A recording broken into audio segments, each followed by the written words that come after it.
সকালে ঘুম থেকে উঠে দেখছি মামা মাছ কিনেছে, আর এইদিকে দেখছো মামি এখন রান্না বান্নাও করছে, আর মামিকে একটু দিদিমা হেল্প করছিল।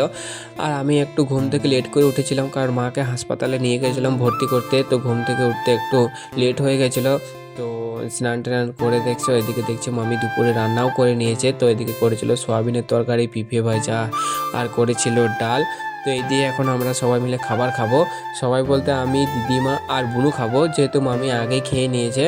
তো এখন দেখছো আমরা খাবার খাচ্ছি, আর আমাদের খাবার খেতে প্রায় 3টে বেজে গেছিলো। আর দেখো এদিকে আমি আর বোনও খাবার খাচ্ছি, আর মা যেহেতু নেই, আর মাসিও নেই, কারণ মা তো হাসপাতালে ভর্তি আছে, আর মায়ের কাছে আছে মাসি। তো দেখো এদিকে আমি বোনও খাবার খাচ্ছিলাম, মামি এদিকে সোয়াবিনের তরকারি করেছিল। আর এদিকে দেখছো দিদিমা কোথায় খাবার খাচ্ছে, ওই যে, এই যে আমি আর এই বুনু।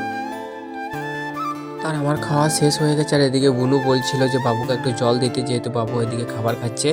তো আজকে ছিল এটুকু ভিডিও, ছিল ভাই।